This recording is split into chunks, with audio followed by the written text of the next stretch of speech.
So, have you ever found yourself wrestling with an AI, like a large language model, trying to get it to do exactly what you want? Oh, absolutely. You tweak a word here, maybe add a phrase there, hit enter. And it just doesn't quite nail it. Hmm. Yeah. That frustration is super common, especially when you're trying to build, reliable data processing pipelines with these LLMs. It really is. It's probably the number one complaint we hear. My prompts just don't work. Right. And the advice you always get is, well, just iterate, which isn't always that helpful. Not really, no. It's pretty Ah, vague. What does iterate actually mean beyond just random trial and error? exactly. So, our mission in this deep dive is to unpack some really interesting insights from UC Berkeley research, specifically from a presentation by Shreya. Right, looking at why these LLM data processing pipelines often fail. Yeah, and the goal is to move beyond that just iterate advice and give you a more structured way to think about it, offer some actionable insights, even if you're not personally building these complex agents. Okay, so to make this concrete, let's use an example they use in the research. Imagine you're a real estate agent Okay. and you have a client, they own a dog, and you need to find all the pet policy clauses in a whole bunch of rental contracts. Right, makes sense. But specifically, you want to figure out which neighborhoods have the most restrictive dog policies. Okay, so you'd probably think about building a standard LLM pipeline for that. Like maybe map over each document, extract the Yeah, clauses. map, then maybe categorize those clauses somehow, Mm-hmm. and then aggregate them, maybe by neighborhood, to create some kind of summary report. Sounds straightforward enough, right? In theory. In theory.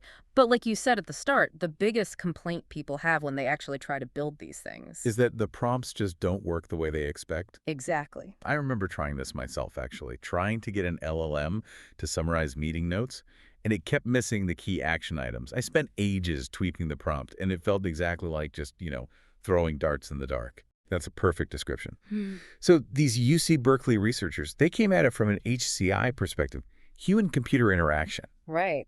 They studied how people actually build these pipelines to understand the root causes of that frustration. And what did they find? What was the big revelation? Well, the very first thing they observed, and this is crucial, is that people often did not even know what the right question is when they started out. They didn't know the right question. Yeah, they had a general idea, sure, but not a precise one that an LLM could actually work with effectively. That's really interesting. So, going back to our real estate agent example, Hmm. they might initially think, okay, I just want all the pet policy clauses. Simple enough. Right. But then maybe after looking at what the LLM spits out and comparing it back to the original contracts, they have that aha moment. And realize. Wait a second, I don't want all pet clauses. I only care about the ones relevant to dogs and maybe cats, not, rules about fish tanks or exotic birds. Precisely. The initial question wasn't specific enough for their actual goal. So the goal itself shifted a bit through interaction. Exactly. And even when that higher level goal gets clearer, like, okay, dog and cat policies, specifying that precisely enough for an LLM is still incredibly hard. Why is that? Because dog and cat policy clauses sounds pretty unambiguous to me. To us, yes. But for an LLM, it can still be really ambiguous. What kind of clauses are we talking about? Ah, okay, so you mean things like weight limits. Weight limits, breed restrictions, limits on the number of pets, maybe specific pet-related fees or deposits. Got it.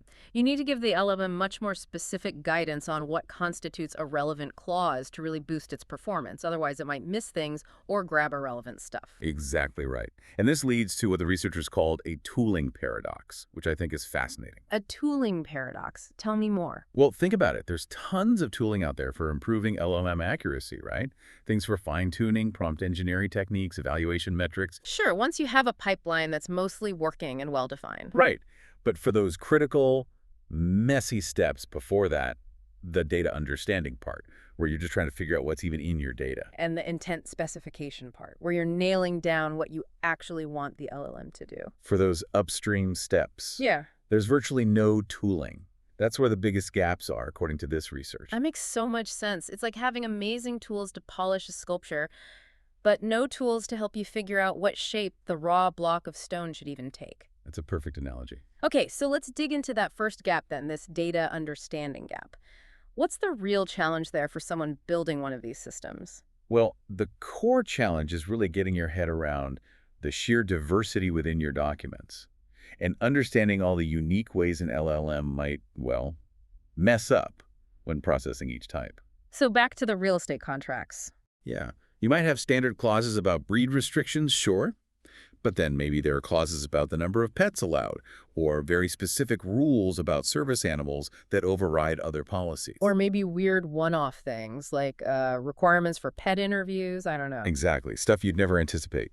The research has found that many people just don't realize these nuances exist until they really, really look closely at their raw data and compare it with the LLM's outputs. So it's not just about finding common errors, it's about discovering this huge variety of unique problems. That's the key term they use, the long tail of failure modes. The long tail. It means you're not just dealing with maybe 5 or 10 common mistakes, you're dealing with potentially dozens, maybe even hundreds, of rare, specific edge cases that are incredibly hard to predict. Wow. Can you give some examples of those failures? Sure. Maybe a clause is phrased in really unusual legal language, so the LLM just misses it.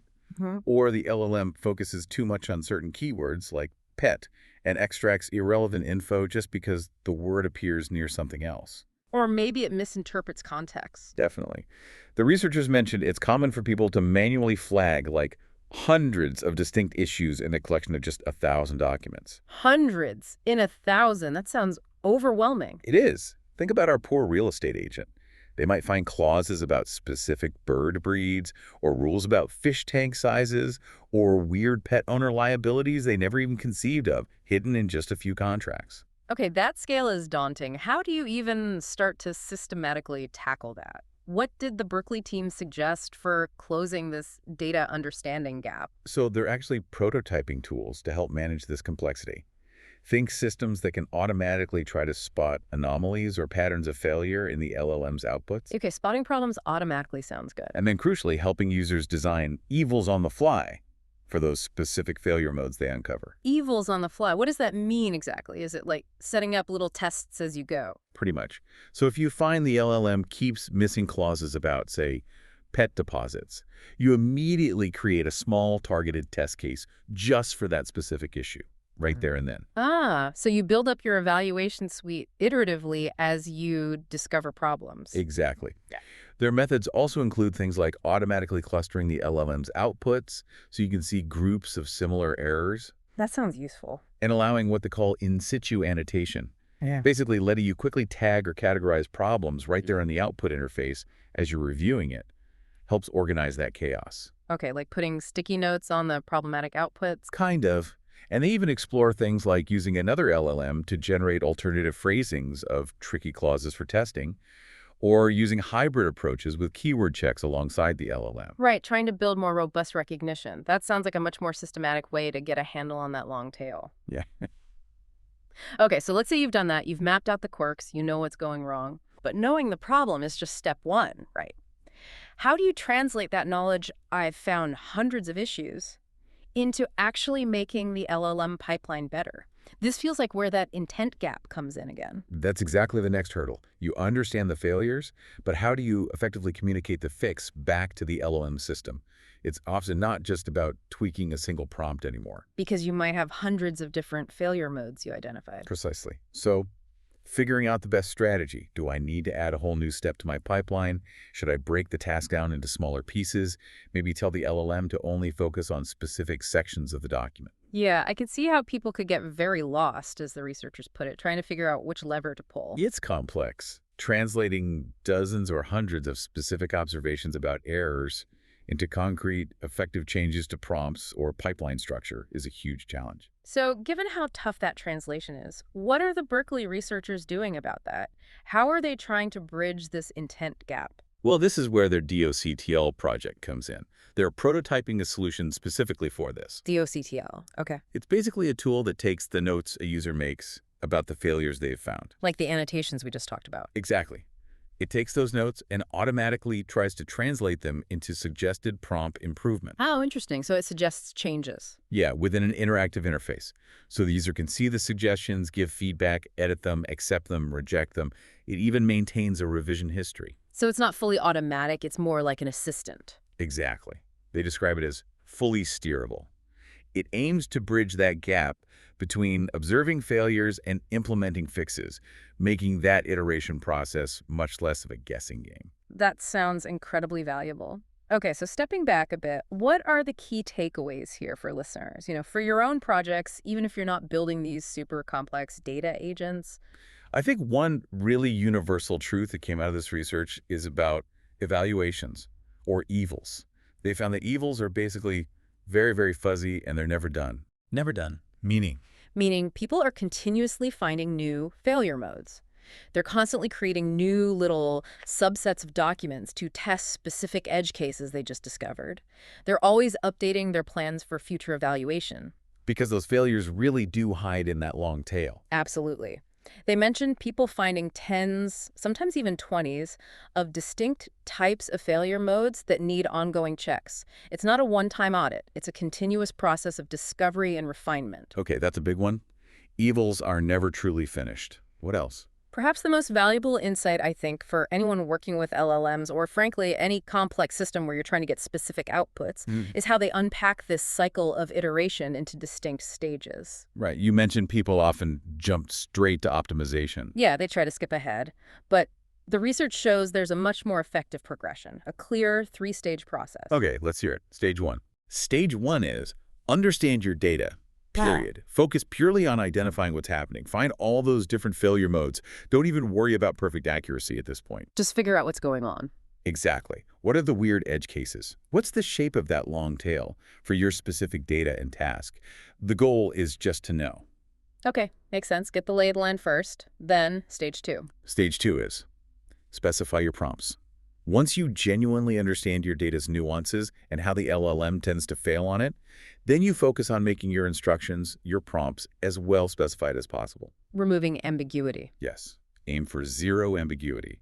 The researchers suggested thinking, if you gave this exact prompt to a human, could they possibly misinterpret it? If so, it's not specified enough yet. This is where you really define the exact question you're asking. Got it. Understand the data, then precisely define the task, and then... And only then, after you've done those first two stages thoroughly, should you move to stage three, optimize for accuracy. So this is where the fancy prompt engineering comes in. This is where you apply all those well-known optimization strategies, few-shot examples, chain of thought, different model parameters, whatever works. Because now you're optimizing a problem that you actually understand deeply and have defined clearly. And that's when you see the really good gains in performance. That's what the research suggests.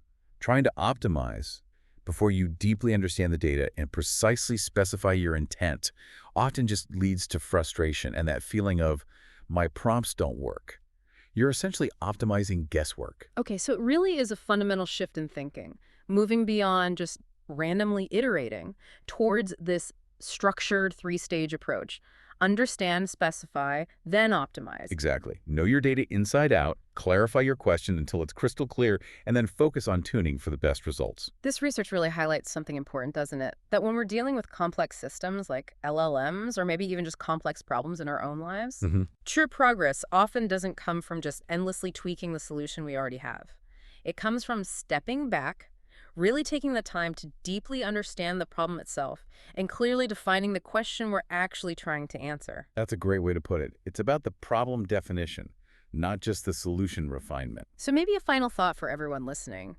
What areas of your own work, or maybe even your life, might benefit from applying this kind of multi-stage approach? First, taking the time to truly understand the situation, all its quirks and nuances, then clearly defining your goal or question before you rush into implementing solutions.